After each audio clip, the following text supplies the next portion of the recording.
اعوذ باللہ من الشیطان الرجیم بسم اللہ الرحمن الرحیم الحمد للہ رب العالمین وصلی اللہ علی محمد وآل محمد۔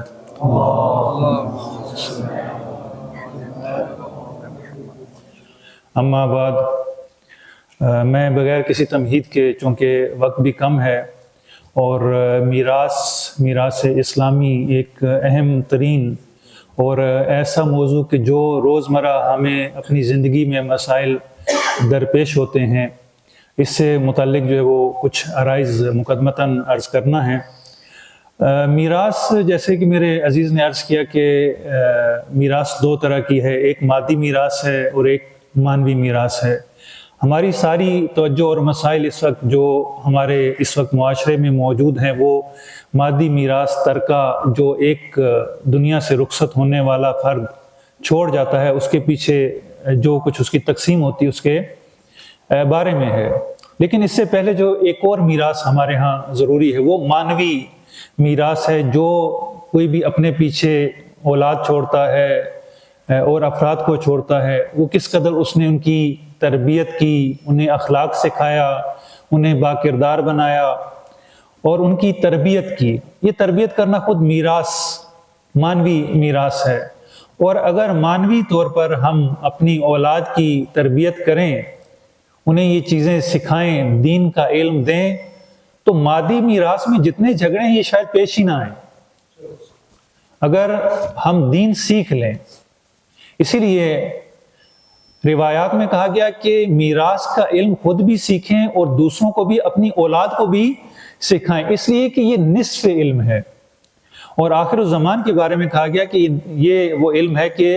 سب سے پہلے معاشرے سے جو علم اٹھ جائے گا وہ میراث کا علم ہے، وہ زمانے سے، معاشرے سے اٹھ جائے گا۔ اعتبار سے اپنی اولاد کی تربیت کریں، انہیں دین سے آ جائیں گے تو بہت ساری مشکلات ہماری ویسے ہی حل ہو جائیں گی۔ اگر ہم میراث کو دیکھیں تو اسلام میں جو احکام بیان کیے گئے ہیں قرآن میں، میرے ابھی عزیز جو مفصل اس موضوع کو بیان کریں گے، قرآن میں جتنے بھی احکام بیان ہوئے، یہ سارے کے سارے احکام اگر ہم دیکھیں تو وہ بے صورت کلی بیان ہوئے ہیں، ان کی فروعات اور جزیات اتنی زیادہ بیان نہیں ہوئی۔ تنہا میراث کا حکم ہے قرآن میں جو بڑی صراحت کے ساتھ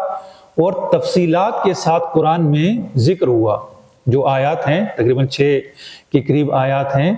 ان میں میراث کا جو حکم بیان ہوا بڑی تفصیل سے بیان ہوا، اور تفصیل سے بیان کرنے کے ساتھ ساتھ یہ بھی کہا گیا کہ یہ میراث کی جو تقسیم ہے یہ کسی انسان کی کردہ نہیں ہے، بلکہ یہ علیم خبیر نے یہ تقسیم کی ہے۔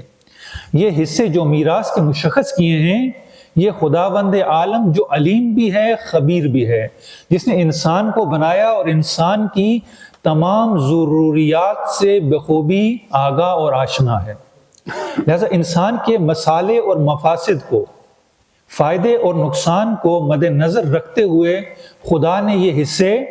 معین کیے ہوئے۔ اب بسا اوقات ممکن ہے کہ بعض ہمارے معاشرے میں ایسے مسائل ہمیں پیش آ جائیں کہ ہم کہیں کہ یہ کیا ہے، یہ اس کو حصہ کیوں ملا، اس کو زیادہ کیوں ملا، یہ تو فلاں کے ساتھ ظلم ہے۔ ہم اس کی حکمت پہ، چونکہ خدا کو ہم نے حکیم مان لیا، جب خدا کو حکیم مان لیا تو اب خدا نے جو فیصلہ کر دیا اس کے بارے میں چوں چراں کا ہمیں جو وہ اجازت نہیں ہے۔ خدا نے ایک کلی مصلحت کو، ہم جو چیز دیکھتے ہیں وہ بسا اوقات یہ ہوتی ہے کہ ہم اپنے فائدے کو مد نظر رکھتے ہیں، یا ایک خاص طبقے کو جب مد نظر رکھتے ہیں تو ہمیں یہ لگتا ہے کہ وہ طبقہ محروم ہے، اس کے ساتھ زیادتی ہو رہی ہے، یا فلاں فرد جو ہے وہ بڑا مظلوم ہے، اس کے ساتھ زیادتی ہو رہی ہے۔ لیکن اگر ہم ایک ایسی مصلحت کو دیکھیں جو ایک معاشرے کی ہو، ایک بڑی سوسائٹی کی ہو، اس لحاظ سے اگر دیکھیں تو ہمیں شاید جو ہے وہ یہ مشکلات نظر نہ آئیں۔ جب ہم اپنی نسبت یا معاشرے کے کسی ایک خاص فرد کی نسبت دیکھتے ہیں، جیسے کہ ہم دعائیں کرتے ہیں، دعا بھی ایسی ہوتی ہے کہ ایک فرد تھا، اس کی 2 بیٹیاں تھیں، ایک بیٹی اس نے کسان کو دی ہوئی تھی اور ایک بھٹے والے کو دی ہوئی تھی۔ اب جو ہے وہ کسان، جو اس کا بیٹی تھی کسان کو دی ہوئی تھی، اس کے گھر کہا بابا آپ جو ہے وہ میرے لیے دعا کیجئے کہ خدا بارش برسائے تاکہ ہماری فصل اچھی ہو جائے۔ اتنے میں اس کی دوسری بیٹی آئی جو بھٹے والے کے ہاں تھی، جو اینٹیں بناتے تھے، تو انہوں نے اینٹیں بنا کے ابھی رکھی ہوئی تھیں، کچی تھیں، تو اس نے کہا کہ بابا ہمارے لیے دعا کیجئے کہ بارش نہ ہو ورنہ ہماری یہ ساری اینٹیں خراب ہو جائیں گی۔ ہم چونکہ اپنے جو ہے وہ فائدے کو مد نظر رکھتے ہیں، اس لیے ہمیں نظر آتا ہے کہ شاید ہمارے ساتھ زیادتی ہو رہی ہے۔ نہیں، یہ زیادتی نہیں ہو رہی، خدا کی حکمت اس میں موجود ہے۔ ممکن ہے کہ ہمیں یہ حکمت سمجھ میں نہ آئے۔ یہ چیز ذہن میں ضرور رکھیے گا کہ اگر ہم اس کی حکمت ڈھونڈنا چاہیں بہت ساری چیزوں کی، کہ مثلا پوتے کو اتنی میراث کیوں دی گئی، بیٹی کو آدھا کیوں دیا گیا، ماں کو اتنا کیوں دیا گیا، ماں کا حصہ باپ سے کیوں کم ہے، کیوں ماں کے لیے حاجب قرار دیا گیا کہ اگر ماں کے جو ہے وہ دوسری اولاد ہوگی تو اس کا حصہ کم ہو جائے گا، یہ سارے جو ہے وہ احکام کیوں بنائے گئے۔ ہم اگر اس کیوں کے پیچھے جائیں گے تو ممکن ہے کہ ہمیں اس کی علت معلوم نہ ہو سکے۔ ہمیں فقط ایک نقطے پہ جو ہے وہ دھیان دینا چاہیے کہ خدا حکیم ہے، علیم ہے، خبیر ہے۔ خدا نے جو حکم بھی بنایا ہے وہ عبث نہیں ہے۔ خدا نے مصلحت کو، فائدے کو، انسانیت کے، انسان کے نہیں، ایک فرد کے نہیں بلکہ انسانیت کے فائدے کو مد نظر رکھتے ہوئے خدا نے یہ قوانین بنائے ہیں۔ اب اس کے بعد جو وہ ہم اگر میراث کو دیکھیں تو سب سے مبتلا بے اور ہمیں جو مشکل عملی طور پر، اور اگر آپ عدالتوں میں جائیں تو آپ کو سب سے زیادہ جو مسائل نظر آئیں گے وہ میراث اور جائیداد کے نظر آئیں گے، کہ اس میں اختلاف ہے، جھگڑا ہے، وکیل ہیں، اور دیوانی مقدمے جو ہے وہ بہت طولانی مدت تک جو ہے وہ چلتے رہتے ہیں۔ حتیٰ جو ہے وہ ازراہ مذاق بھی جو ہے وہ کہا جاتا ہے کہ ایک شخص جو ہے وہ اس نے اسی میراث کے چکر میں اسے عدالتوں کے چکر جب لگانے پڑے تو چند سال مقدمہ لڑنے کے بعد وہ جو کچھ اس کے ہاتھ میں تھا وہ بھی چلا گیا، اور آخر میں وہ کہتا ہے کہ سب کچھ ہاتھ سے چلا تو گیا لیکن میں بس قانونوں کا واقف ہو گیا ہوں۔ تو انسان کے آخر میں بعض اوقات ہاتھ میں فقط وہ قانون سے آشنائی رہ جاتی ہے، جو کچھ ہاتھ سے وہ بھی چلا جاتا ہے۔ تو یہ ہمارے معاشرے کا جو ہے وہ ایک مشکل ہے کہ سب سے زیادہ جو ہمیں مسائل درپیش ہیں وہ میراث کے مسئلے میں ہیں، اور اسی وجہ سے لڑائی جھگڑے، خونریزی، عداوتیں، کینہ، حسد ایک دوسرے سے خاندانوں میں، یہ سارے مسائل جو وہ اسی وجہ سے ہیں۔ اگر ہم اچھے طریقے سے اس کو حل کر لیں، یا زندگی ہی میں وہ فرد جو وہ اپنے ہر وارث کو جو وہ حصہ دے جائے تو اس کے مرنے کے بعد شاید اتنے مسائل پیش نہ آئیں۔ اور ایک اور چیز یہ کہ ہم پاکستان میں جب رہ رہے ہیں تو پاکستان میں ہمیں ایک اور مشکل کا بھی سامنا ہے۔ وہ مشکل یہ ہے کہ ہم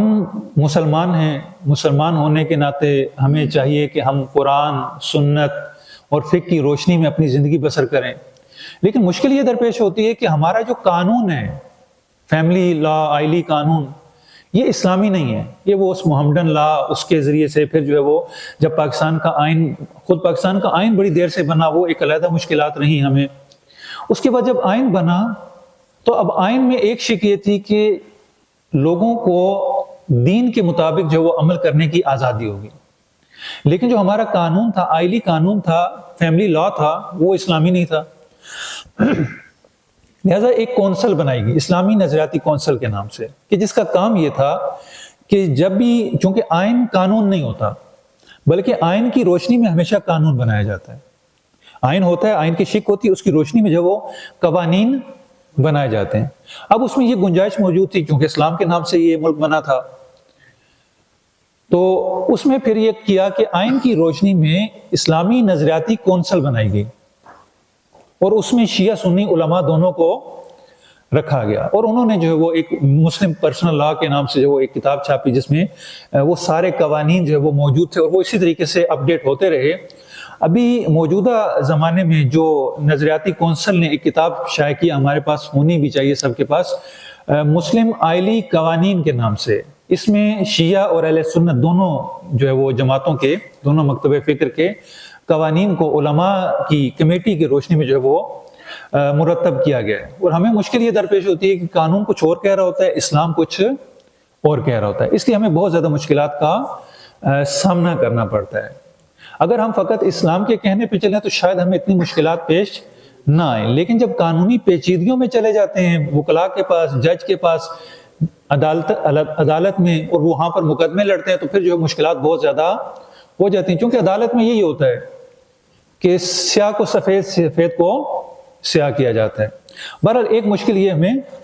درپیش ہے۔ اس کے بعد جو وہ میں میراث کی چند چیزیں مختصر طور پہ، کلی طور پہ بیان کروں گا، اس کے بعد میں اپنے برادر سے گزارش کروں گا کہ وہ قرآن کی روشنی میں میراث کو بیان کریں۔ میراث کے جو وہ 3 اصلی ارکان ہیں، ایک وہ شخص کہ جو میراث چھوڑ کر جا رہا ہے، ایک وہ شخص جس کو میراث مل رہی ہے، اور ایک وہ جو میراث ہے، جو چیز مل رہی ہے۔ اس کے بعد جو ہے وہ بعض ایسی چیزیں کہ جو انسان کو میراث سے محروم کر دیتی ہیں۔ کفر، اگر کسی شخص کی اولاد کافر ہو جائے تو یہ میراث نہیں لے سکتی۔ کفر معنی میراث ہے، مرتد ہو جاتا ہے، کافر ہو جاتا ہے، ملحد ہو جاتا ہے، تو اب اس بیٹے کو میراث نہیں ملے گی، بیٹے کو، بیوی کو میراث نہیں ملے گی۔ دوسرا، کوئی اگر جان بوجھ کر قتل کر دیتا ہے، یعنی جس سے اس کو میراث ملنی ہوتی ہے، والد ہیں، والدہ ہیں، دادا ہیں، بھائی ہیں، کوئی بھی ہے جس سے اس کو میراث ملنی ہے، اس کو قتل کر دیتا ہے جان بوجھ کر، تو اب ایسے میں اس کو میراث نہیں ملے گی، یہ میراث سے محروم رہے گا۔ ایک اور جو چیز ہے وہ لعان ہے، کہ جب میاں بیوی ایک دوسرے پر تہمت لگاتے ہیں، شوہر بیوی پر تہمت لگاتا ہے کہ یہ بچہ میرا نہیں ہے، اور اس کے بعد جو ایک جھگڑا ہوتا ہے اور وہ قسم کھاتے ہیں، قسم کھانے کے بعد عدالت میں جو ہے وہ اس نتیجے پر پہنچتے ہیں کہ آپس میں ایک دوسرے سے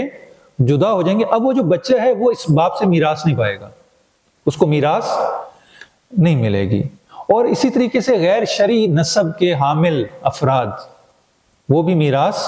نہیں پاتے، چونکہ ان کا نسب شرعی نہیں ہے، اس لیے وہ میراث نہیں پاتے۔ میراث دو وجہ سے کسی انسان کو حاصل ہوتی، ایک نسب، ایک سبب۔ نسب یعنی جیسے باپ اور بیٹا، یہ ایک دوسرے کے نسبی رشتہ دار ہیں، بھائی بہن نسبی رشتہ دار ہیں، خالہ، ماموں، چاچا،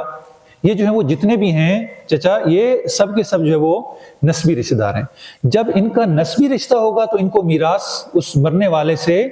ملے گی، والدین کو ملے گی، اولاد کو ملے گی، اولاد کی اولاد کو مل سکتی ہے، اگر یہ نہ ہو بہن بھائیوں کو مل سکتی ہے، دادا دادی کو مل سکتی ہے، چچا پھپھو کو مل سکتی ہے، خالہ ماموں کو مل سکتی ہے، یعنی اس لحاظ سے یہ نسبی رشتہ دار ہیں جو نسب کے ذریعے سے ان کا رشتہ ہوتا ہے۔ دوسرا سببی، جو ایک سبب کے تحت، جس میں عمدہ ترین سبب جو ہے وہ شادی ہے، ازدواج ہے۔ ازدواج جب دو افراد میں شادی کا رشتہ ہو جاتا ہے تو اب یہ ایک دوسرے کے وارث ہوتے ہیں، ان کو ایک دوسرے سے میراث ملتی ہے۔ میراث میں اگر دیکھا جائے، ایک تو میاں بیوی ہے کہ جتنے بھی اس کے نسبی رشتہ دار ہوں، ماں باپ ہوں، اولاد ہو، بہن بھائی ہو، اس کے چچا خالو ہوں، اس کے دادا دادی ہوں، یعنی وہ جو ترتیب ہے انشاءاللہ ذکر کی جائے گی، اس ترتیب کے باوجود خاوند اور بیوی کو ہر طبقے کے ساتھ میراث ملتی ہے، یعنی یہ کسی بھی صورت میں اگر زندہ ہوں تو میراث سے محروم نہیں ہوتے، ان کو میراث ملتی ہے۔ اس کے بعد پہلا طبقہ آتا ہے، پہلے طبقے میں اولاد اور والدین، یعنی انسان اگر ایک مر جائے، اس کی اولاد زندہ ہو یا اولاد نہ ہو، والدین ہو یا اولاد بھی ہو والدین بھی ہو، تو یہ میراث لیتے ہیں، اور اگر اولاد نہ ہو اور اولاد کی اولاد ہو تو پھر جو ہے وہ اولاد کی اولاد میراث لے گی اور والدین میراث لیں گے، یہ پہلا طبقہ۔ دوسرے طبقے میں بہن بھائی، اگر اولاد بھی نہیں ہے، ماں باپ بھی نہیں ہے، اولاد کی اولاد بھی نہیں ہے، ایسے ہوتے ہیں افراد ہمارے معاشرے میں، اب ایسے افراد کے بہن بھائی ہیں تو وہ میراث لیں گے، اگر دادا دادی ہیں تو وہ میراث لیں گے، یہ دوسرا طبقہ ہو گیا۔ تیسرے طبقے میں اگر یہ بھی نہیں ہے، کوئی ایسا فرد مر جاتا ہے کہ جس کی اولاد نہیں ہے، ماں باپ نہیں ہے، اولاد کی اولاد نہیں ہے، بہن بھائی نہیں ہے، دادا دادی نہیں ہے، تو اب اس کے چچا، پھپھو، خالہ، ماموں یہ اس کی میراث لیں گے۔ اگر یہ بھی نہیں ہے تو پھر جو وہ اس کا معاملہ جو وہ علیحدہ کیا جائے گا۔ معمولاً ہمارے معاشرے میں اتنا یہ مسئلہ پیش نہیں آتا۔ یہ تین طبقے جو میراث کے کیے جاتے ہیں، ان تینوں طبقوں میں میاں بیوی اگر زندہ ہوں تو شریک ہوتے ہیں۔ یہ جو ہے وہ میراث کے کلی قوانین ہیں۔ اس سے پہلے کہ ہم تفصیل کو شروع کریں، میں گزارش کروں گا جناب ڈاکٹر سجاد حسین نقوی صاحب سے کہ یہ جو وہ اس کو قرآن اور حدیث کی روشنی میں بیان کریں۔ اعوذ باللہ من الشیطان الرجیم، بسم اللہ الرحمن الرحیم، الحمد للہ رب العالمین، وصلی اللہ علی محمد وآلہ الطیبین الطاہرین المعصومین، اما بعد فقد قال اللہ تبارک وتعالی فی کلام المجید وفرقان الحمید وقول الحق، بسم اللہ الرحمن الرحیم، ان الدین عند اللہ الاسلام۔ ایک صلوات پڑھ لیں بر محمد وآل محمد۔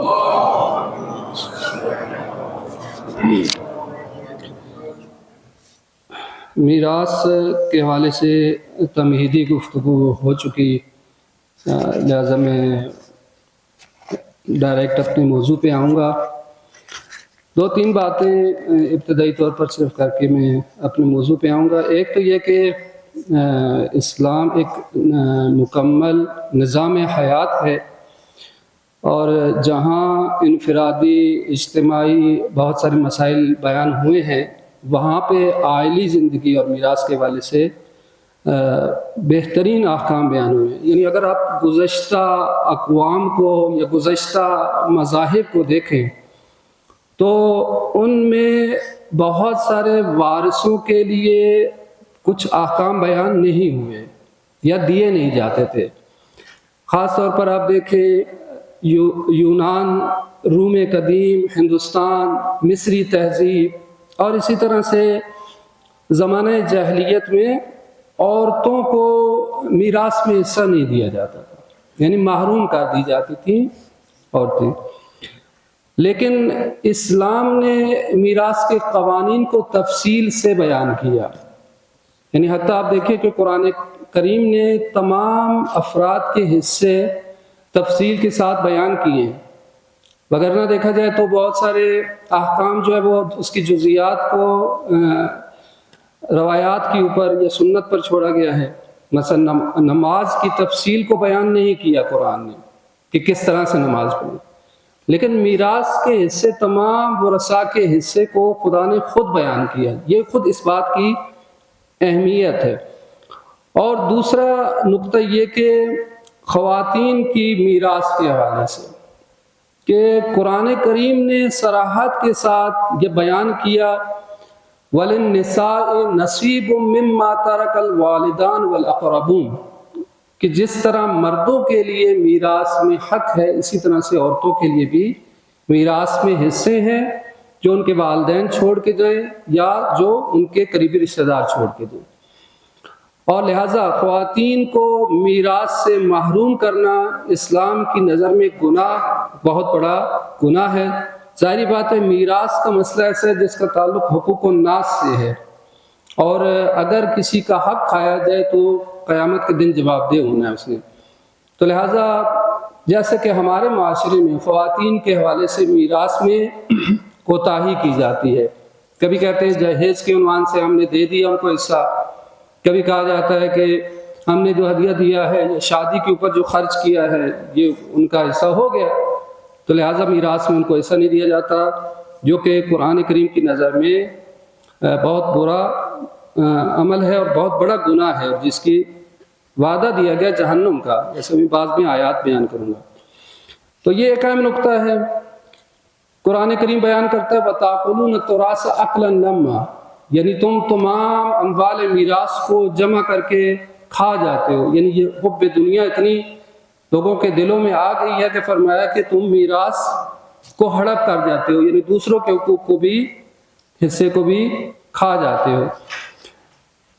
میراث کے حکم پر اور نافرمانی کرنے والوں کے لیے سزا قرآن کریم نے جو بیان کی ہے وہ دیکھیں تو قرآن کریم فرماتا ہے وَمَن يَعْصِ اللَّهَ وَرَسُولَهُ وَيَتَعَدَّىٰ حُدُودَهُ يُدْخِلْهُ نَارًا خَالِدًا فِيهَا، فرمایا کہ جو بھی اللہ اور اس کے رسول کی معصیت کرے، نافرمانی کرے اور اس کے حدود سے تجاوز کرے تو وہ اسے داخل کرے گا ایسی آگ میں کہ جو خالداً فیہا، اس میں ہمیشہ رہنے والا ہے۔ اور اسی طرح فرمایا کہ ان الذین یاکلون اموال الیتامی ظلما، جو یتیموں کے مال کو ظلم کرتے ہوئے کھا جاتے ہیں۔ یتیم معمولاً یہی ہوتا ہے ہمارے معاشرے میں کہ یتیم کا جو مال ہے، میراث ہے، اس کو اس کا حق نہیں دیا جاتا۔ حتیٰ اسلام نے اتنی تاکید کی کہ وہ جو بچہ ابھی ماں کے پیٹ میں ہے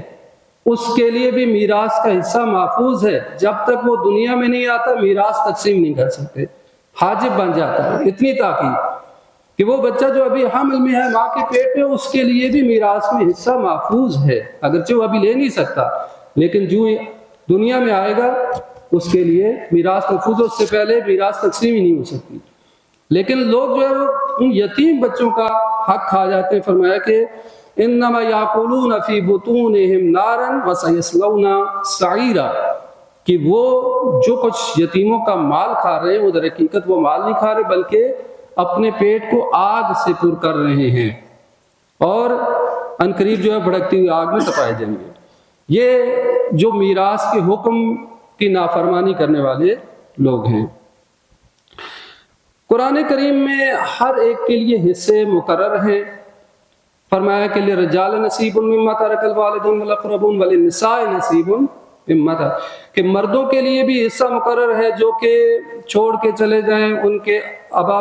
ان کے والدین یا ان کے رشتہ دار، اسی طرح سے عورتوں کے لیے بھی حصے مقرر ہیں کہ جو ان کے ماں باپ اور اقربا رشتہ دار چھوڑ کے چلے جائیں، اور یہ اللہ تعالیٰ کی طرف سے مقرر کردہ حصے ہیں۔ پھر اسی طرح فرمایا سورہ نساء میں کہ وَلِكُلٍّ جعلنا موالیا مما ترک الوالدین والاقربون، کہ ہر ایک کے لیے ہم نے اسے مقرر کیے ہیں کہ ماں باپ اور رشتہ دار جو کچھ مال چھوڑے ہم نے سب کے لیے اس مال میں مستحق بنا دیے ہیں۔ یہ ہو گیا کہ ہر ایک کے لیے حصے مقرر موجود ہیں، قرآن کریم میں اس چیز کو بیان کیا گیا۔ اچھا، اب یہ کچھ ایسی آیات ہیں قرآن کریم میں جو یہ بتاتی ہیں کہ جو رشتہ دار ہیں سب ایک کیٹیگری کے نہیں ہیں، بلکہ رشتہ دار بعض کے اوپر فوقیت رکھتے ہیں۔ یہ آیات ایک طرح کے قانون کو بتاتی ہیں، اور جس طرح سے ہم نے کہا کہ میراث کے اندر طبقات ہیں، پہلا طبقہ، دوسرا طبقہ، تیسرا طبقہ، تو وہ یہ آیات جو ہے وہ ایک قانون کو بتاتی ہیں۔ فرمایا کہ وَأُولُو الْأَرْحَامِ بَعْضُهُمْ أَوْلَىٰ بِبَعْضٍ، کہ رشتہ داروں میں سے بعض دوسرے بعض کے اوپر اولویت رکھتے ہیں، فوقیت رکھتے ہیں اللہ تعالیٰ کی کتاب میں، اور اللہ تعالیٰ ہر چیز کے بارے میں جاننے والا ہے۔ یہ قانون کے طور پر ہے کہ جب تک والدین، جب تک اولاد موجود ہے، یہ میراث منتقل نہیں ہوگی بہن بھائیوں کی طرف اور دیگر کی طرف، یعنی مرحوم کے بہن بھائیوں کی طرف منتقل نہیں ہوگی۔ طبقہ اول جب تک موجود ہے طبقہ دوم کی طرف نہیں جائے گا۔ تو یہ آیت قانون ہے اس بنیاد پر۔ اسی طرح فرمایا دوسری آیت میں سورہ احزاب میں بھی وَأُولُو الْأَرْحَامِ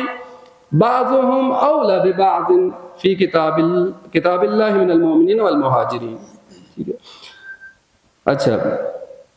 اب اگر ہم میراث کے حصوں کی طرف جائیں تو قرآن کریم میں ٹوٹل 6 آیات ہیں جو کہ رشتہ داروں کے حصوں کو بیان کرتی ہیں، یعنی یہ تینوں طبقات کے حصوں کو بیان کیا ہے۔ سورہ نساء کی آیت نمبر 11، 12 اور آخری آیت، یہ تینوں یعنی ان تینوں طبقات کے حصوں کو ان آیات کے اندر بیان کیا گیا ہے تفصیل کے ساتھ۔ آج چونکہ ہم صرف پہلے طبقے کے حوالے سے بات کریں گے، لہٰذا ہم انہی آیات کو بیان کریں گے کہ جو والدین، اولاد اور میاں بیوی کے جو ہے وہ حصے کو بیان کرتی ہیں۔ والدین اور اولاد کے حوالے سے قرآن کریم نے بیان کیا سورہ نساء کی آیت نمبر 11 میں کہ فرمایا یوصیکم اللہ فی اولادکم للذکر مثل حظ الانثیین، کہ اللہ تعالیٰ تمہیں حکم دیتا ہے تمہاری اولاد کے بارے میں کہ بیٹے کا حصہ 2 بیٹیوں کے برابر ہے۔ اب یہاں بھی بڑا اہم نقطہ ہے، قرآن یہ بھی بیان کر سکتا تھا کہ بیٹے کا حصہ بیٹیوں سے 2 برابر ہے، نہیں، فرمایا بیٹے کا حصہ بیٹیوں کے 2، یعنی یہ نہیں فرمایا کہ ایک بیٹی کا حصہ بیٹے کے نصف ہے، یہ نہیں فرمایا بیٹے کا حصہ بیٹی کے نصف ہے، بلکہ فرمایا کہ بیٹے کا حصہ 2 بیٹیوں کے برابر ہے، یعنی بیٹیوں کا حصہ جو ہے وہ مقدم رکھا گیا ہے، یعنی بیٹیوں کے حصے کی بنیاد پہ بیٹے کا حصہ، یعنی 2 بیٹیوں کے حصے کے برابر ایک بیٹے کا حصہ۔ یعنی اس بات کی علامت ہے کہ اہمیت دی گئی ہے بیٹی کے حصے کو، کہ جس کو آج معاشرے میں بالکل بھلا دیا گیا ہے کہ بیٹے کا حصہ 2 بیٹیوں کے برابر ہے۔ پھر اگر صرف لڑکیاں ہوں، اگرچہ 2 سے زیادہ ہوں، تو ان کے لیے ترکے کا 2 تہائی ہے، یعنی 2/3 ہے، اور اگر ایک لڑکی ہو تو اس کے لیے آدھا ترکہ، یعنی جو کچھ بھی اس کا والد چھوڑ کے گیا ہے آدھا ترکہ ہے۔ اور اگر میت کی اولاد ہو تو میت کے ماں باپ میں سے ہر ایک کے لیے ترکے کا 6واں حصہ، یعنی 1/6 ہے۔ اور پھر اگر میت کی اولاد نہ ہو اور ماں باپ چھوڑے تو ماں کے لیے ایک تہی ہے۔ یہ قرآن کریم کی اس آیت میں بیان کیا گیا والدین اور اولاد کے ترکے کے حوالے سے کہ بالکل صراحت کے ساتھ سب کے لیے حصے بیان کیے گئے ہیں۔ اسی طرح میاں اور بیوی کے بارے میں ان کے حصے جو قرآن کریم نے بیان کیے ہیں کہ فرمایا کہ وَلَكُمْ نِصْفُ مَا تَرَكَ أَزْوَاجُكُمْ إِن لَّمْ يَكُن لَّهُنَّ وَلَدٌ، کہ تمہارے لیے نصف ترکہ ہے، نصف مال ہے میراث میں سے جو تمہاری بیویاں چھوڑ کے جائیں، یعنی شوہر کے لیے نصف مال ہے، ترکے کا نصف حصہ ہے جو اگر بیوی مر جاتی ہے ان لم یکن لہن ولد، اگر ان کے لیے اولاد نہیں ہے، فَإِن كَانَ لَهُنَّ وَلَدٌ فَلَكُمُ الرُّبُعُ، اور اگر ان بیویوں کے اولاد بھی تھی تو تمہارے لیے یعنی شوہر کے لیے ربع ہے، یعنی 1/4 ہے،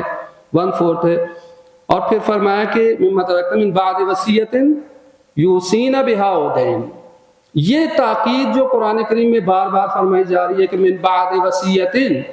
وصیت پر عمل کرنے کے بعد یا دین قرض کو ادا کرنے کے بعد۔ یہ نقطہ بڑا اہم ہے کہ جب کوئی بندہ مر جاتا ہے تو اس کے میراث میں سب سے پہلے اس کے میراث میں سے جو کفن دفن کے اخراجات ہیں وہ نکلیں گے، اس کے ذمہ اگر دین ہے، قرض ہے، تو وہ قرض پہلے ادا ہوگا، کل مال میں سے قرض پہلے ادا ہوگا۔ آج کل یہ ہوتا ہے کہ بندہ مرا تو لوگ جو ہے وہ تقسیم میں شروع ہو گئے، ٹھیک ہے، اس کے ذمے جو قرض ہیں وہ پہلے ادا ہوں گے، پھر تیسرے مرحلے پہ اس کی وصیت پر عمل ہے کہ اس نے وصیت کیا کی ہے۔ بس جو ترکہ اور میراث و ارث میت چھوڑ کے جا رہا ہے وہ زمین کی شکل میں ہو سکتی ہے، اس کی سیونگ اکاؤنٹس میں ہو سکتی ہے، وہ جائیداد جو اس کے کاروبار میں شیئر سے وغیرہ سب کچھ اس کی جائیداد میں آ جاتا ہے۔ اور اس کے بعد ہے جو اہم صورتحال ہے وہ ہے میراث کے طبقات کے بارے میں، کہ جو وراثت ایک میت چھوڑ کے جا رہا ہے کون کون سے لوگ اس کے وارث بن سکتے ہیں۔ فقہ کی کتابوں میں یا توضیح المسائل جیسی کتابوں میں 3 طبقات کو منشن کیا گیا، ذکر کیا گیا، اور طبقات میں آپ نے ذہن میں یہ بٹھا لینی ہے بات کہ جب تک پہلے طبقے کے لوگ موجود ہیں دوسرے طبقے کو کوئی حق نہیں ہے وراثت میں دخالت دینے کا۔ پہلا طبقہ ہے میت کے والدین اور اس کی اولاد، یعنی اس کا مطلب یہ ہے کہ جب تک میت کا ایک ماں باپ یا میت کا ایک بیٹی یا بیٹا موجود ہے اس میت کے بہن بھائیوں کو کوئی حق نہیں ہے اس میراث میں۔ طبقے کا مطلب یہ ہے جب تک پہلے طبقے کے لوگ موجود ہیں دوسرے طبقے والوں کو شرعی طور پر حق نہیں ملے گا میراث کا، اگر کوئی لے گا تو وہ غاصب کہلائے گا، یہاں تک کہ میت کی ایک ہی بیٹی ہو، ایک اکیلی بیٹی، کل جائیداد اس بیٹی کو پہنچے، چچا پھوپھی ماموں کسی کا کوئی حق اس میں نہیں ہوگا۔ یہ پہلا طبقہ ہے، اور یہی کیس ہے نا ہماری اگر تاریخ عقائد کو بھی آپ اٹھا کر دیکھیں، دختر پیغمبر کا حضرت صدیقہ طاہرہ صلوات اللہ علیہا کا، ہماری فقہ جعفریہ امامیہ کے مطابق اکیلی بیٹی ہو تو کل جائیداد کی وارث، کسی اور کو کوئی حق نہیں، پھوپھی اور چچوں نے کوئی حق نہیں۔ بس یہ پہلا طبقہ ہے، میت کے بعد اس کے والدین موجود ہوں اور اس کی اولاد موجود۔ اگر خدا نخواستہ میت ایسا فوت ہوئے ہے جس کے والدین بھی بیت چکے ہیں، پہلے گزر چکے ہیں، اور یہ بغیر اولاد کی ہی فوت ہو گئے، تو پھر دوسرے طبقے میں لوگوں کی باری آئے گی کہ اس میت کے بہن بھائی یا اس میت کے دادی دادا، اجداد، نانی نانا، اگر دادی دادا نہیں تو نانی نانا آئے جائے گے، ساتھ وہ ایڈجسٹ ہو جائیں گے، یہ دوسرے طبقے میں آئے گے۔ اور جب تک یہ بہن بھائی موجود ہیں اس میت کے والد بھی نہیں ہیں، اولاد بھی نہیں ہے، مگر بہن بھائی ہیں، اور اگر اس میت کے بہن بھائی چھوٹے ہوں تو اس میت کے چچا پھوپھیوں یا ماموں خالوں کو حق نہیں ہے اس وراثت کو چھیننے کا یا قبضہ کرنے کا یا رد کرنے کا۔ شرعی طور پہ جب ایک حق ہی نہیں ہے کسی کو تو وہ لے گا، تو اسے فقہ میں کہتے ہیں اکل مال بالباطل۔ قرآن کریم نے منع فرمایا لا تاکلوا اموالکم بینکم بالباطل، اپنے ایک دوسرے کے اموال کو ناحق نہیں کرو، تو وہ ناحق چلا جائے گا۔ یعنی ایک طبقے کے افراد موجود ہوں اور دوسرے والے اگر ہتھیار لیں میراث کو، تو یہ عقل مال بالباطل ہوگا، ناحق مال کھانا ہوگا۔ اور تیسرا طبقہ ہے کہ کسی کے والدین نہیں ہیں، اولاد نہیں ہے، بہن بھائی بھی نہیں ہے، اور اجداد دادی دادا بھی نہیں ہے، تو پھر اس کے نیچے جو ہے چچا پھوپھی یا اس میت کے خالہ ماموں وارث بن سکتے ہیں۔ اہم یہ ہے کہ جب تک پہلا طبقہ موجود ہے، والدین ہوں یا اولاد ہوں، تو تب تک کسی آگے اور کی نوبت نہیں آتی۔ اب یہ بات ہے کہ جو پہلا ہمارا طبقہ ہے والدین اور اولاد کا، اس کی مختلف سچویشن بن جاتی ہیں۔ مختلف سچویشن ہے کہ یا تو آپ دیکھتے ہیں کہ جو میت کے پہلے طبقے کے ورثاء ہیں وہ صرف والدین ہیں، جوان مرد ہو گیا بیچارہ، ینگ ایج میں کاروبار تھا، اچھا تھا، پراپرٹی تھی، بزنس تھا، لیکن چل بسا اکیلا، بچے نہیں تھے اس کے، صرف والدین ہیں۔ یا دوسری صورت ہے کہ والدین پہلے فوت ہو چکے ہیں، صرف اولاد ہے، یہ دوسری سچویشن۔ اور تیسری سچویشن یہ ہے کہ والدین بھی موجود ہیں اور اولاد بھی موجود ہے۔ اور ڈیپلی جس طرح قرآن حکیم نے وراثت کے مسائل پہ روشنی ڈالی ہے اور وضاحتیں کی ہیں، اسی طرح سے اگر قانون اسلامی کو میراث کے مسائل میں ہم اپنی زندگیوں میں جاری کریں تو بہت سے لوگ آسودہ زندگیاں بسر کریں گے۔ اور ایک بہت ہی مبتلا بے مسئلہ ہے وہ یہ ہے، مثال کے طور پر کہ اگر کسی مرحوم کی وفات ہو جاتی ہے، چل بس دنیا سے چلا جاتا ہے، پیچھے اس کی اولاد ہے، ماں بوڑھی موجود ہے، تو ہمارا معاشرہ اس بوڑھی ماں کو نہیں پوچھے گا کہ وارث جی ہے کہ بچے وارث ہیں، لڑکا وارث ہے، لڑکی وارث، اس بوڑھے ماں باپ کو حصہ لوگ نہیں دیتے۔ ہمارے معاشرے کی جو مصیبتیں ہیں، جو آفات ہیں، شریعت محمدیہ اور فقہ جعفریہ سے دوری کی وجہ سے اپنے مسائل کو قانون اسلامی کے مطابق حل نہیں کرتے اور کتنی مصیبتیں بنتی ہیں۔ اب یہ ایک مسئلہ فرض کریں، ایک شخص مر گیا ہے، اس کے بیٹی بیٹا موجود ہے اور اس مرنے والے کی ایک بوڑھی ماں ہے۔ اگر اس بوڑھی ماں کو کوئی وراثت مل جاتی ہے تو وہ بیچاری بھی آخری زندگی کے دن آسانی سے گزار سکتی ہے، لیکن اگر اس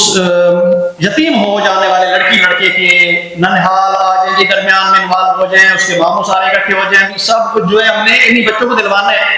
وہ دادی ہوتی کہ انہیں ایک طرف دادی کو محروم کر دیں گے، وہ پتہ نہیں بیچاری وہ اسی بیٹے کے سہارے پر، اور اس کو بعد پوچھنے والے کوئی نہیں۔ اب یہ سوچیں کہ جس بڑھیا کا جوان بیٹا مر چکا ہو، ایک تو اس کا غم اور دوسرا وہ بے حسنہ بیٹھی ہے، کون اس کو سپورٹ کرے گا، کون اس کی زندگی کو آگے چلانے کے اخراجات دے گا؟ یہ ہے بہرحال کہ اگر قرآنی اور اسلامی قانون کے مطابق میراث کی تقسیم ہو تو کوئی طبقہ خدا بند عالم نے محروم نہیں رکھا۔ ایک شخص ہے، فوت ہو گیا، اس کے والدین رہ گئے، تو خدا کہتے ہیں ان کو بھی کچھ حصہ ملے، اس کی اولاد کو بھی ملے، اور میاں بیوی کے حقوق تو ہیں بلا۔ وہ البتہ یہ بھی یاد رکھیے کہ جو طبقات تین گنوائے ہیں ان تین طبقات سے ہٹ کر ہیں میاں بیوی۔ اگر کوئی انسان فوت ہو جاتا ہے اور اس کی بیوی ہے، چاہے پہلے طبقے کے لوگ ہوں، والدین اور اولاد، تب بھی بیوی حصہ پائے گے، چاہے والدین اولاد نہیں ہے، نیچے بہن بھائی آ گئے، تب بھی بیوی کا حصہ محفوظ ہے۔ اور اگر چاہے والدین نہیں ہے، اولاد نہیں ہے، بہن بھائی نہیں ہے، نچلے تیسرے درجے کے لوگ ہیں، چچا پھوپھو ماموں خالہ وغیرہ، ان کے ساتھ بھی اگر بیوی موجود ہے تو بیوی کو پورا مسلم حق ملے۔ ایک دوسرے سے ارث پاتے ہیں بغیر کسی طبقے کے، ہر جگہ انہیں اپنا حق ملے۔ وہ علامہ سے بیان کریں گے۔ والدین اور اولاد موجود ہوں، اس کی تین سچویشنز ہیں، یا مر جانے والے کے بعد صرف والدین ہے، کوئی اولاد نہیں ہے، اور اولاد بھی موجود ہے، تو جس طرح سے مختلف حالات بنتے جائیں گے اس طرح کے شرعی احکام بھی آگے اس کے خود بخود مختلف ہوتے جاتے ہیں۔ پہلے صورت آپ ذہن رکھیں کہ ایک مرحوم چلا گیا جی، اس مرحوم کے اولاد نہیں ہے اور صرف ایک والد ہے، اکیلا والد ہے، تو ہماری فقہ کے مطابق اور قرآنی قانون کے مطابق پورا مال اسی والد کو ملے گا. مرحوم کے چاہے بہن بھائی بھی ہوں ان کا کوئی حصہ نہیں ہوگا. اور اگر اکیلی والدہ ہے, ضعیف والدہ رہ گئی ہے, اور فرض کیا ہمارا کہ ابھی میت کے اور کوئی اولاد نہیں ہے, اکیلی والدہ, تو اکیلی وارث والدہ ہوگی. اور اگر دو ہوں, دونوں والدین زندہ ہیں, دونوں والدین ماں باپ زندہ ہیں مگر میت کی اولاد نہیں ہے, تو جتنا بھی اموال جائیداد میت چھوڑ کر گیا ہے وہ 3 حصوں پہ ڈیوائیڈ ہو جائے گی. ایک حصہ والدہ محترمہ کو مل جائے گا اور 2 حصے باپ کو ملیں گے. یہ ایک سچویشن ہے. اور البتہ اس میں ایک فرض آ سکتا ہے کہ جو ابھی قبلہ صاحب فرما رہے تھے, مسئلہ ہے حاجب کا. حاجب ایک ٹرم ہے کہ والدہ کو تیسرا حصہ مل رہا ہے لیکن مرحوم کے اور بہن بھائی بھی موجود ہوں. اگرچہ وہ مرحوم کے بہن بھائی حصہ نہیں پائیں گے لیکن والدہ کے حصے کو کم کر دیں گے. اسے بولتے ہیں حاجب. ایک ایسا مانع, رکاوٹ آئی ہے جس کی وجہ سے وہ پہلے والا حصہ والدہ کا اور کم ہو گیا ہے. کہ مثال کے طور پر اگر مرحوم مر گئے, اس کے ماں باپ دونوں موجود ہیں اور ایک بھائی بھی نہیں, 2 بھائی ہیں, سوری ایک بھائی نہیں 2 بھائی ہیں, ایک بھائی سے حاجب نہیں آتا, 2 بھائی ہوں, اس میں کیا ہوگا کہ جو میت کا حصہ ہے والدین میں تقسیم کریں گے. اس میں زوجہ بڑھیا جو ہے میت کی والدہ, اس کو پہلے مل رہا تھا تیسرا حصہ, اب ملے گا اسے 6ٹھا حصہ, اور باقی جو ہے سارا والد کو مل جائے گا. یہ پہلے اس صورتحال کے سچویشنز ہیں کہ اولاد نہ ہو اور صرف والدین ہو. دوسری اب سچویشن پہ آ جاتے ہیں کہ والدین نہیں ہیں اور صرف اولاد ہے. والدین مرحوم کی نہیں ہے دنیا میں, صرف اولاد ہیں, ایک لڑکا ہے تو کل جائیداد کا وہ لڑکا وارث ہوگا. اور اسی طرح اب یہاں پہ سلائڈ نہیں چل رہی آگا جنید. دوسرے بس ایسے ہی میں آپ کو بتا دیتا ہوں کہ میت کی ایک بیٹی ہے, جس طرح پہلے عرض کر چکا ہوں جناب صدیق طاہرہ صلوات اللہ علیہ کا حوالہ دے کر, اللہم صلی علی محمد وعلی محمد. ایک بیٹی ہے جی میت کی, نہ باپ ہے نہ ماں ہے اور کوئی بیٹا بھی نہیں ہے, تو کل جائیداد بیٹی کو ہی ملے گی. اس کے بعد ہے کہ اگر میت کے والدین نہیں ہیں لیکن اولادیں 2 ہیں, بیٹی بھی ہے اور بیٹا بھی ہے, تو یہاں پر وہ مسئلہ آئے گا کہ بیٹی کو بیٹے کا آدھا ملے گا. جائیداد جس طرح کہ صرف ماں باپ تھے اور جائیداد 3 حصوں میں بٹ گئی تھی, ایک حصہ ماں کا 2 باپ کی, سیم اسی طرح سچویشن ہے کہ اگر ایک بیٹا ہو اور ایک بیٹی ہو, جائیداد جو بٹے گی کہ 3 حصوں میں جائیداد کی جائے گی, ایک حصہ بیٹی کو ملے گا اور 2 حصے بیٹے کو مل جائیں گے. اگر میت کے متعدد اولادیں ہوں, 4 بیٹے ہیں جی, تو مال برابر چاروں میں برابر تقسیم ہوگا. اچھا یہاں پر ایک اور سچویشن ہوتی ہے جو ہمارے علاقوں میں پیش آ جاتی ہے. بعض دفعہ میت کے چلے جانے کے بعد وہ جو ایک زیادہ لاڈلا ہوتا ہے نا, جو زیادہ قریبی ہوتا ہے, جو آخری عمر میں زیادہ خدمت کر رہا ہوتا ہے, وہ دعوے دار ہو جاتے ہیں کہ بابا جی تمہارے نام لگوا گئے تھے, والد ہمارے نام کر گئے تھے, اب باقیوں کو کوئی حصہ نہیں ہے. تو اس صورت میں یہ ہوتا ہے کہ قانونی کارروائی میں جب تک کہ اس کے کوئی ڈاکومنٹ نہیں موجود وقف کی کہ یہ باپ اسے گفٹ کر گئے, جی ہبہ کر گئے, جب تک ڈاکومنٹس موجود نہیں ہیں اس مدعی کا دعویٰ قبول نہیں کیا جائے گا. میراث سب میں برابر تقسیم ہوگی. بیٹے ہوں 3 4 5 مرحوم کے تو سب میں برابر میراث تقسیم ہوگی, اور اسی طرح اگر بیٹیاں ہوں 3 4 5 تو سب میں برابر میراث جائے گی. اور اگر کچھ بیٹے ہوں کچھ بیٹیاں ہوں, کچھ بیٹے ہوں کچھ بیٹیاں ہوں, تو پھر اس طرح سے ڈیوائیڈ کیا جائے گا کہ ہر لڑکے کو لڑکی کا 2 برابر ملے. مثال کے طور پر 2 لڑکی ہیں 2 ہی لڑکی ہیں, کتنے حصے ہو جائیں گے یہاں پر؟ 3 حصے ہو جائیں گے. ہاں 2 لڑکی ہیں نا, دو لڑکیاں ایک مرد کے برابر ہوگی نا، 6 سے ہو گئے، تو اس میں سے ایک ہی کتنے ملے گا؟ 2 اچھا ایک سوال ہے جو آج کل بہت ہی سوشل میڈیا پہ اٹھایا جا رہا ہے اسلام کے اس قانون کے خلاف۔ اسلام آپ کی خواتین کو میراث میں مرد کے برابر کوئی اہمیت نہیں دیتا۔ ایشو کریٹ کیے جاتے ہیں دین اسلام سے لوگوں کا ایمان کمزور کرنے کے لیے بھی۔ دیکھیں جی، اگر ماں ہے اس کا حصہ باپ سے آدھا ہے، اگر لڑکی ہے اس کے حصہ لڑکوں سے، یہ کیسے انصاف ہے؟ بھئی انسان ہے نا دونوں، مرد ہے عورت ہے، دونوں انسان ہیں، تو کیوں عورت ذات کو کم حصہ دیا گیا؟ جیسے کہ صاحب فرما رہے تھے کہ حکمتیں ہوتی ہیں کچھ، اور ممکن ہے ہم حکمت کو جج نہ کر پائیں، مگر وہ جو قانون بنانے والا ہے علیم و حکیم ہے، اس نے حکمت اپنے مد نظر رکھی ہوئی ہے۔ لیکن ایک بہت پیاری حکمت ہے یہاں پر بھی کہ جہاں پر خواتین کا میراث میں، جائیداد میں ایک مرد سے آدھا حصہ رکھا گیا، تو اس کے پیچھے حکمت ہے، لاجک ہے۔ شہید مطہری فرماتے ہیں لاجک یہ ہے کہ جس نظام میں مسلمان زندگی بسر کرتا ہے، جس دین کے دائرے میں، اس دین نے مالی ساری ذمہ داریاں مرد کے عہدے پہ ڈالی ہیں، خاتون پہ مالی ذمہ داریاں دین اسلام نے نہیں ڈالی۔ دین اسلام کہتا ہے کہ خاتون کا وجود ایک پھول کی مانند ہے۔ امام حسن علیہ السلام، اللہم صلی علی محمد، فرماتے ہیں المرأۃ کالریحانہ لیست بقہرمانہ، ایک خاتون پھول کی مانند ہوتی ہے، وہ کوئی ہیرو پہلوان نہیں ہوتی۔ اور جو ذمہ داری ہے خاتون ذات کی، جیسے امام خمینی رضوان اللہ تعالی علیہ نے فرمایا کہ ایک خاتون کی گود سے انسان معراج تک جاتا ہے۔ ہمارے ہاں لوکل لوگ یہ سمجھتے ہوتے ہیں، مس انڈرسٹینڈنگ یہ ہوتی ہے کہ خاتون کا کام کیا ہے؟ بچہ پالنا، گھر صفائی کرنا؟ نہیں، امام خمینی فرماتے ہیں کہ خاتون کا کام ہے ایک بچے کو خدا تک پہنچانا۔ پالنا پوسنا تو حیوان بھی پالتے نا بندے، پالنے پوسنے کی ذمہ داری نہیں ہے خاتون کی اور ماں کی۔ خاتون کی اور ماں کی ذمہ داری ہے انسانوں کی تربیت کرنا اور ایک پرفیکٹ سوسائٹی تیار کرنا۔ اس ذمہ داری کو اچھے انداز سے خاتون نبھا سکے تو دین اسلام نے کوئی مالی ذمہ داری نہیں ڈالی خاتون پہ، جاؤ جی جاب کرو، جاؤ وہاں سے ارننگ کر کے لے آؤ گھر، نہیں، یہ کام ذمہ داری مرد کی ہے۔ جیسے رسول خاتم صلی اللہ علیہ وآلہ وسلم نے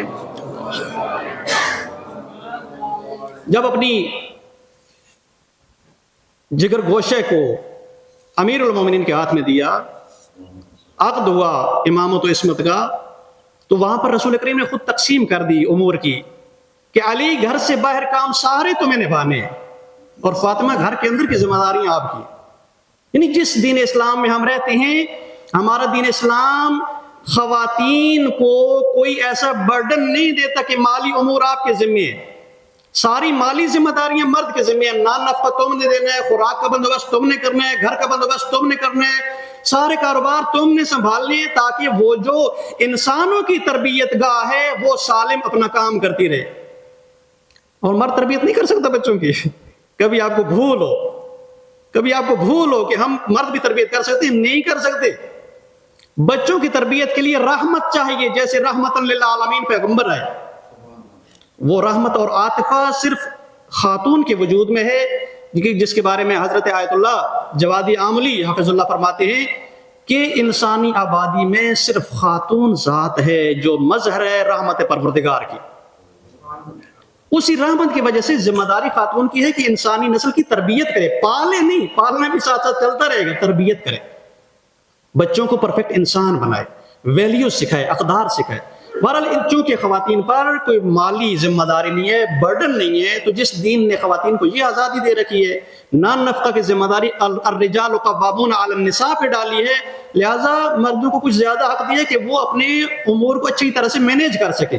اس لیے 2 برابر حق دیے مردوں کو، ورنہ کوئی اور نہیں ہے کہ عورت خدا نخواستہ انسانیت میں مرد سے کم ہو، نہیں، اشرف ہے مرد۔ میں کہتے ہیں یہ بھی آیت اللہ جوادی عاملی کے جملے کہ مرد اپنی طبیعت اور نیچر میں تمرد رکھتا ہے، سرکش ہے، عصیانگر ہے، باغی ہے، خدا کے فرمان کا طاغی ہے، مگر خاتون ذات خدا کے دین کے سامنے مطیع ہے، سر تسلیم ہے، ایمان میں بہت جلدی آگے سفر کرتی ہے. انسانیت میں مرد عورت میں کوئی فرق نہیں ہے, ذمہ داریوں میں فرق ہے. ذمہ داریوں میں فرق ہے ایز اے دیئر نیچر, ان کی اپنی نیچر کی وجہ سے ذمہ داریاں دین اسلام نے جو بانٹی ہیں, اور رسول رحمت نے ایک خاص وظیفے کے مطابق ذمہ داری خواتین کو یہ سونپی ہے کہ خواتین اچھی نسل تربیت کریں, ایسی اچھی نسل جیسے حضرت صدیقہ طاہرہ صلوات اللہ علیہا نے نسل تربیت کی. اچھا جی, اس کے بعد آگے ہم تھوڑا سا چلتے ہیں. 2 سچویشن بتا دی آپ کو کہ صرف والدین ہیں میت کے یا صرف اولاد ہے, یہ دونوں ہو چکے. اب تیسرا مسئلہ ہے, پہلا طبقہ میت کے والدین بھی موجود ہیں اور میت کی اولاد بھی موجود ہے. سوری یہاں پر اب یہ سلائیڈز نہیں چلیں گی, کچھ ہو گیا ہے مسئلہ. تو صرف ابھی آپ انشاءاللہ پڑھے لکھے لوگ ہیں, میتھمیٹیکلی آپ ذہن میں اسے کیلکولیٹ کر لیں گے کہ میت کے والدین بھی موجود ہیں اور اولاد بھی ہے. لیکن یہاں سے سچویشن اس میں ڈیفرنٹ ہو جائیں گی کہ ایک دفعہ والدین میں سے کوئی ایک ہے اور اولاد میں سے بھی کوئی ایک ہے. والدین میں سے اگر ہو ایک ماں اور اولاد میں سے ہو ایک بیٹی, تو اس طرح اس کی ہم کیسے تقسیم کریں گے؟ کل جائیداد 4 حصوں میں بٹے گی. ماں ہو, ساتھ اس بڑھیا کی پوتی ہو یعنی مرحوم کی بیٹی ہو, مال 4 حصوں میں ڈیوائیڈ ہو جائے گا کل جائیداد, جس میں سے ایک حصہ جائے گا والدہ محترمہ کو, اس بچی کی دادی کو, اور 3 حصے اس مرحوم کی لڑکی کو مل جائیں گے. اچھا, اگر مرحوم کے والدین میں سے ایک ہو, چاہے والد چاہے والدہ ایک ہو, ساتھ بیٹا ہو, تو یہاں پر ایک قانون ذہن میں رکھیں کہ جب مرحوم کی اولاد موجود ہو تو قرآنی قانون یہ ہے کہ مرحوم کے والدین کو چھٹا حصہ ملے گا. مرحوم کی اولاد موجود ہے اور والدین بھی موجود ہیں, تو والدین میں سے دونوں کو چھٹا حصہ ملے گا 1/6. چھٹا حصہ ایک یعنی 6 میں ڈیوائیڈ کریں گے ہم, ایک حصہ والدہ کو دیں گے, ایک والد کو, اور 4 حصے لڑکے کو 6 میں تقسیم کریں گے. اچھا, اگر والدین میں سے ایک ہو, والدہ ہو یا والد, اور بیٹیاں چاند ہوں, 3 بیٹیاں ہوں, 4 بیٹیاں ہوں,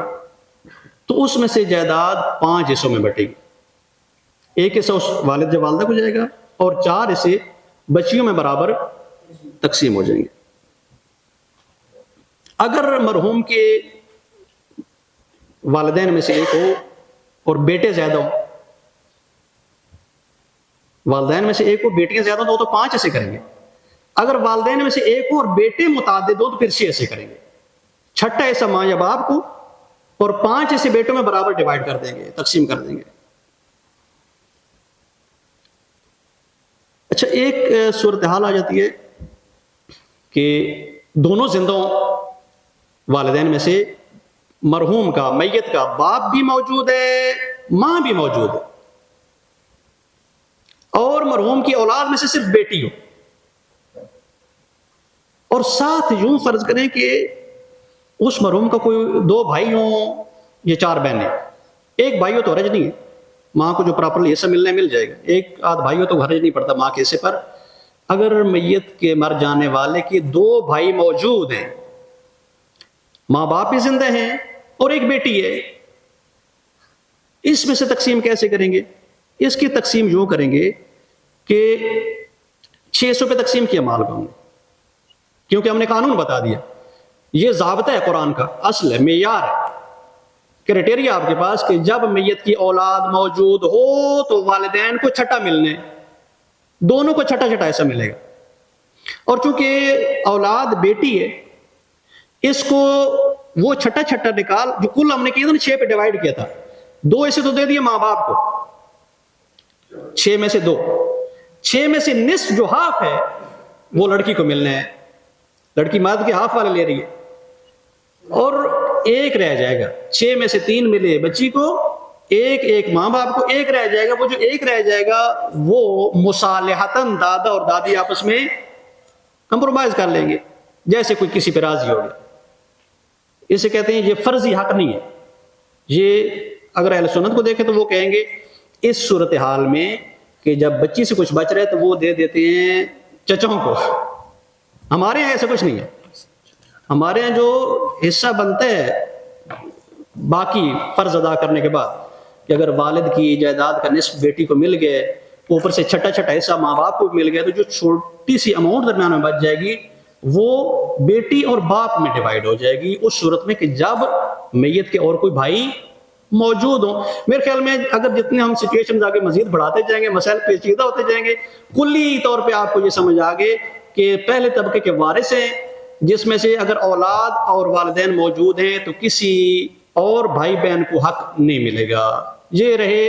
انشاءاللہ. اگر کسی اور بعد میں جو سیشن آپ کے ذمہ ہم کرتے ہیں آپ لوگ ہینڈل کریں گے، سوالات آپ کے ہوں گے تو بیٹھے ہم جواب دینے کے لیے. تو اس میں جو حصہ رہ گیا مہم میاں بیوی کے مسائل کا، وہ قبلہ علمدار نقوی صاحب بیان کرتے ہیں آپ کے لیے کہ میاں مر جائے تو بیوی کو کتنا حق ملتا ہے، یا بیوی مر جائے تو شوہر کو کتنا حق ملے گا. درود پڑھیے محمد وعلیہ.